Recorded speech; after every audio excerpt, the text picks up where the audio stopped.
Hello guys, welcome back to channel. तो आज हम डिस्कस करने वाले हैं हमारा एक और चैप्टर जिसका नाम है डीआई यानी कि डाटा इंटर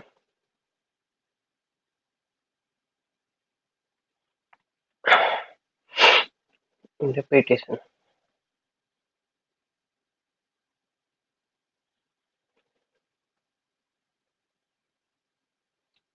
डाटा इंटरप्रिटेशन, ठीक है। D I, okay. हिंदी में इसका मतलब देखे तो होता है आंकड़ों की व्याख्या। डाटा मीन्स आंकड़े, इंटरप्रिटेशन मीन्स उसकी व्याख्या करना, ठीक है। ठीक है, आंकड़ों की व्याख्या करना, ठीक है। अब इसमें जो हम क्या क्या पढ़ेंगे भाई, आंकड़ों का वर्गीकरण कैसे किया जाता है, इसका क्लासिफिकेशन, क्लासिफिकेशन, ओके। इसके सोर्स यानी कि जहाँ से हमें डाटा प्राप्त होता है वो जगह, ठीक है। इनका मानचित्रण, आंकड़ों का मानचित्रण, ठीक है। मानचित्रण मतलब कि इनका कोई भी एक चित्र बनाना, ठीक है, मानचित्र। फिर इसके बाद जैसे आंकड़ों और सुशासन, आंकड़ों की व्याख्या करना, फिर चित्रवत वर्णन, table chart, bar chart, histogram, यानी कि जो हमारे चार्ट होते हैं जो इसको हम सीधा यही समझ के चलते हैं कि डाटा इंटरप्रिटेशन में ऐसे एक हमारे पास चार्ट होता है जिसमें हमारे पास कुछ में डाटा शो होता है, ठीक है। लेकिन ये डाटा बनता कैसे है पहले हम वो चीज सीखेंगे, ओके। सबसे पहले मैं आपको एक चीज बताऊं कि आंकड़े होते क्या हैं। व्हाट इज डाटा, डाटा या आंकड़े होते क्या हैं। जैसे भी कोई भी वस्तु है हमारे पास, किसी भी चीज की जानकारी जो कि हमारे पास किस प्रकार हो, अक्सर, अक्षर में हो, संख्या में हो, या फिर किसी सिंबल यानी किसी प्रतीक में हो, ठीक है। उनको क्या बोलेंगे हम, आंकड़े, ठीक है।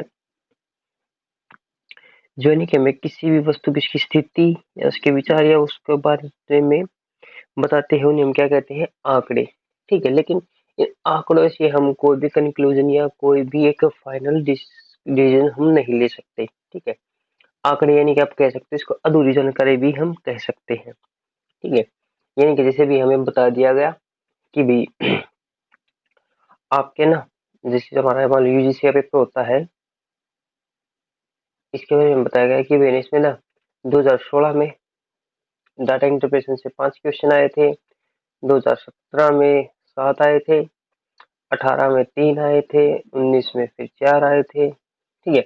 मतलब इसे हमें डाटा दिया गया है, ठीक है। लेकिन ऐसे ही डाटा हमें हर सब्जेक्ट का दिया गया हो, डीआई का हो गया, फिर आपका आईसीटी का हो गया, या फिर जैसे आपका किसी भी और जो आपकी यूनिट आपकी 10 यूनिट इसमें होती है, 10 10 यूनिट का अलग अलग डाटा दिया गया हो, ठीक है। तो क्या होगा, इस डाटा से हम कोई भी कंक्लूजन नहीं निकाल सकते कि हमें कौन सा डाटा, कौन सी चीज हमें पढ़नी चाहिए। तो इसके लिए इसको हम क्या करते हैं, इसको हम एक ग्राफ बना लेते हैं जिसमें हम ईयर लिखे देते हैं। मान के चलो जैसे भैया इसी का हम ग्राफ बनाने लगे, तो इसका ग्राफ हम ऐसे बनाएंगे।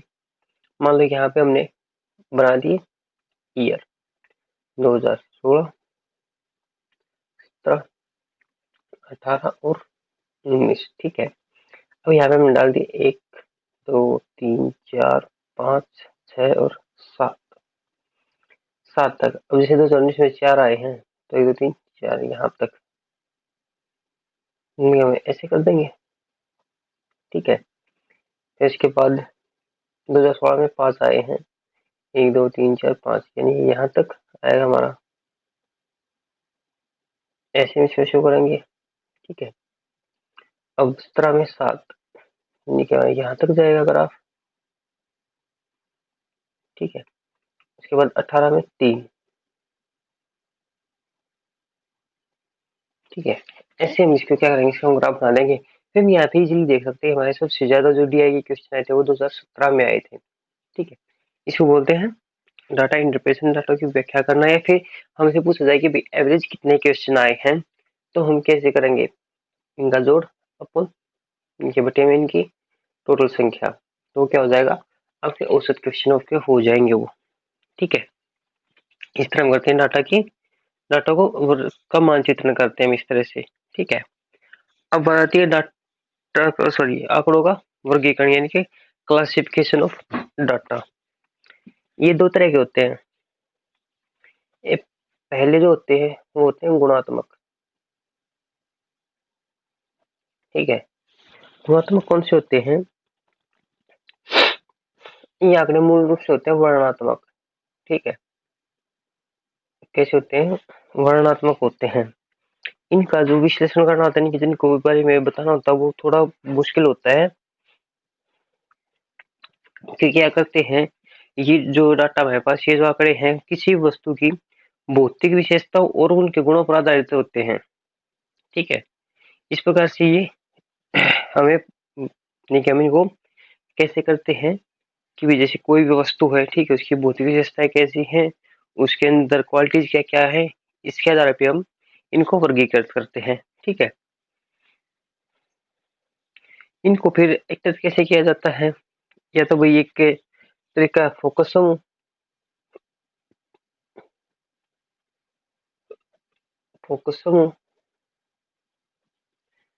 सेकंड है अवलोकन,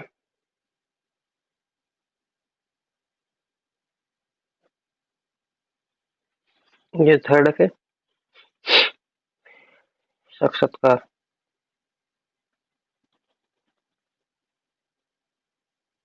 ठीक है, इस तरह से हम गुणात्मक डाटा को हम इकट्ठा कर सकते हैं इसके सोर्स से। ठीक है, उसके बाद होते हैं मात्रात्मक आंकड़े यानी कि क्वांटिटेटिव डाटा।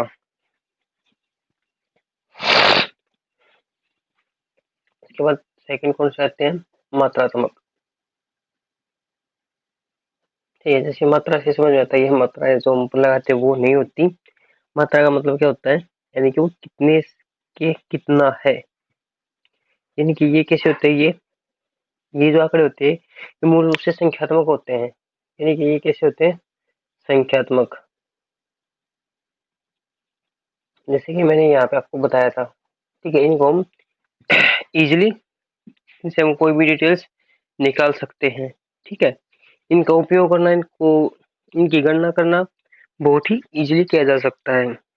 ठीक है, ये तीन तरीके से हमारे पास आ सकते हैं, यानी कि इनके भी सोर्स, इनको भी इकट्ठा करने के सोर्स क्या क्या है। पहला है सर्वेक्षण।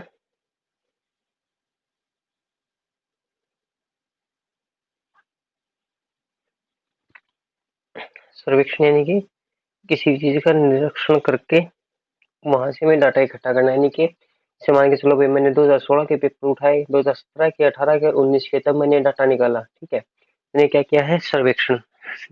उसके बाद प्रयोग,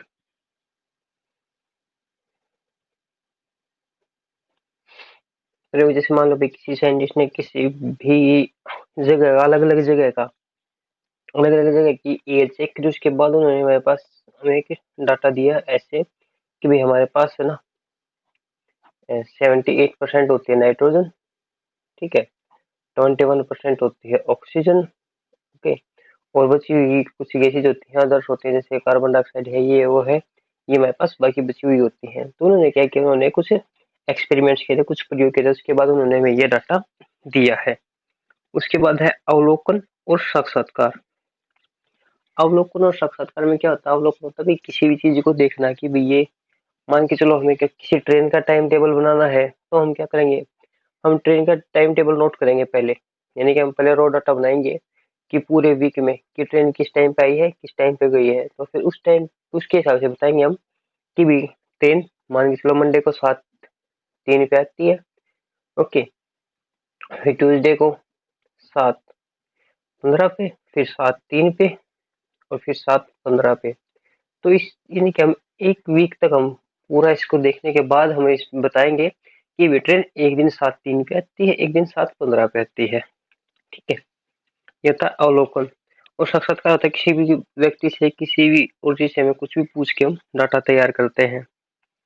ठीक है, उसके बाद है आंकड़ों की प्राप्ति। हमें आंकड़े मिलेंगे कहाँ से,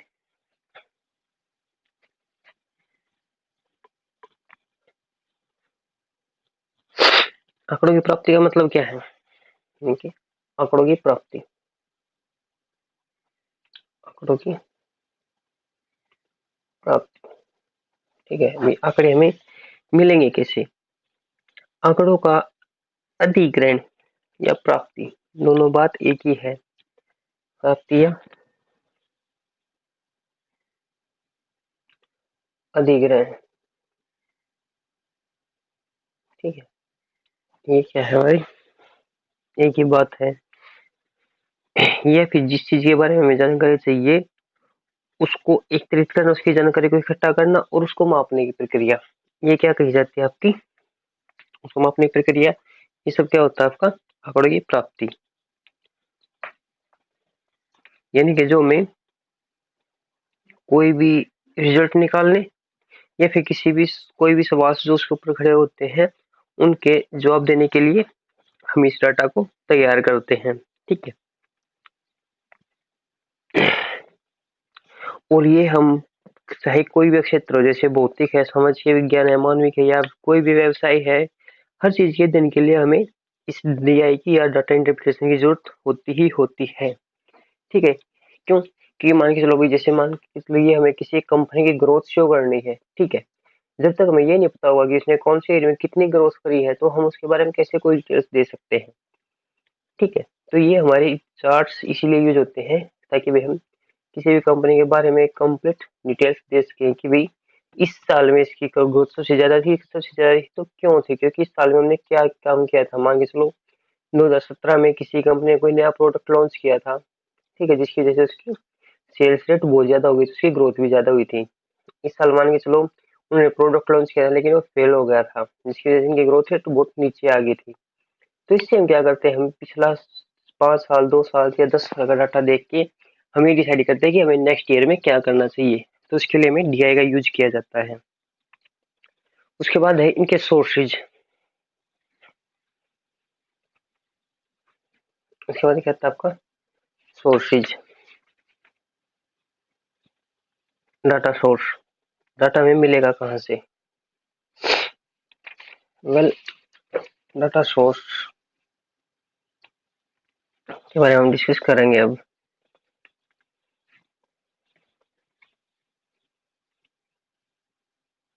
डाटा सोर्स, डाटा हमें मिलेगा कहाँ से, इसके स्रोत।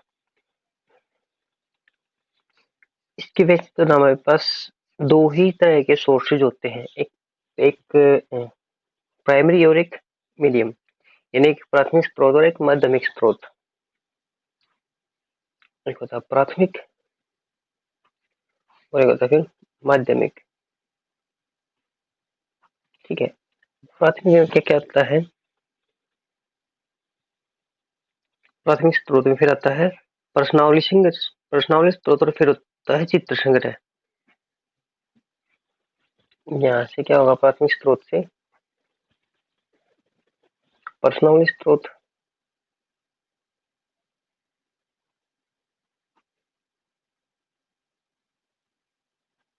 फिर होता है चित्र संग्रह।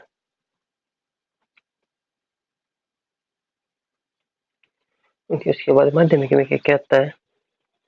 इसमें तो जैसे मैं कुछ बुक्स आ गई, कुछ रिपोर्ट्स आ गई, इंटरनेट आ गया, न्यूज़पेपर आ गए, ठीक है। इसमें हमारा क्या क्या आता है? बुक्स, और सबसे बड़ी चीज इंटरनेट, और कुछ अदर सोर्सेज।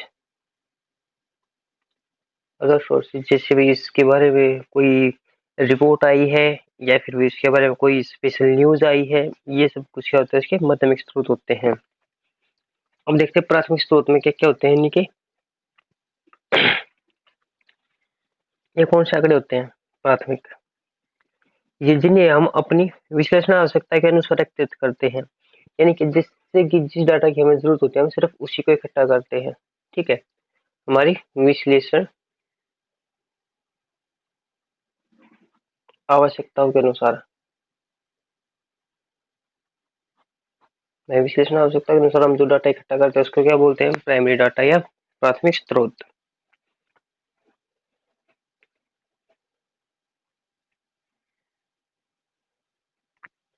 इसके लिए इसको हमने प्राप्त करने के लिए हम क्या करते हैं? केंद्रित प्रश्नावली का उपयोग करते हैं। केंद्रित यानी कि भाई हमें ये ऐसे ही क्वेश्चंस चाहिए या ऐसे ही क्वेश्चंस हमें पुट करने हैं या फिर इसी तरह का डाटा हमें चाहिए जो किसी भी मतलब प्रॉपर एरिया, ठीक है, या फिर किसी एक प्रॉपर आबादी वाले स्थान से लिए जा सकते हैं। जैसे कि भाई मान के चलो कि हमें देखना भाई देश में गरीबी रेखा कितनी है, ठीक है, तो उसके लिए हमें डाटा कहाँ से मिलेगा। तो अगर हमें प्राथमिक डाटा चाहिए, देखो अगर ये चाहिए तो हम इंटरनेट पे भी सर्च कर सकते हैं, हमें बुक्स भी मिल जाएंगी। बट अगर हमें उसका प्राथमिक डाटा चाहिए तो हमें क्या करना होगा, हमें एक पर्टिकुलर किसी भी शहर के जो हमारे बीपीएल जो एरिया होता है, यानी कि जैसे कुछ तो एरिया ऐसे होते हैं जो बहुत ही हाई क्लासेस होते हैं, तो मैं क्या अपना जो मेरा लोअर क्लास एरिया है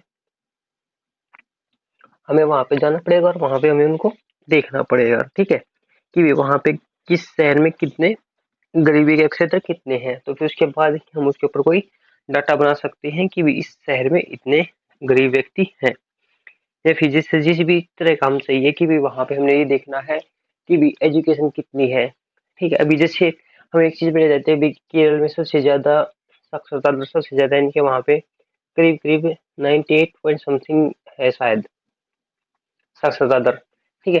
यानी कि ये चीज हमें कैसे मिलती है, जब हम वहां पे जाके पता करते हैं कि वहां पे कितने व्यक्ति पढ़े लिखे हैं। मान के चलो अब हमें अपने एक छोटी सी हमें अपनी गली में ही देखना है, तो हमें उसके लिए क्या करना पड़ेगा, उसके लिए हर घर में जाके पता करना पड़ेगा कि भाई वहां पे कौन व्यक्ति कितना पढ़ा लिखा है। तो उससे हम क्या कर सकते हैं, अपना प्राइमरी सोर्स प्राइमरी डाटा ले सकते हैं। इसके बाद आता है माध्यमिक स्रोत, ये आपको पता ही है, एक वैकल्पिक स्रोत होते हैं, यानी कि जैसे हमने बुक्स पढ़ ली, रिपोर्ट्स पढ़ ली, ठीक है, या इंटरनेट पे से हमने कुछ सर्च कर लिया, तो इससे हम ये हमारा क्या होता है माध्यमिक डाटा। ओके, तो फिर आज सेकंड वीडियो में हम देखें फिर इसका मानचित्रण किया कैसे जाता है और इसके कुछ ऑब्जेक्टिव क्वेश्चंस।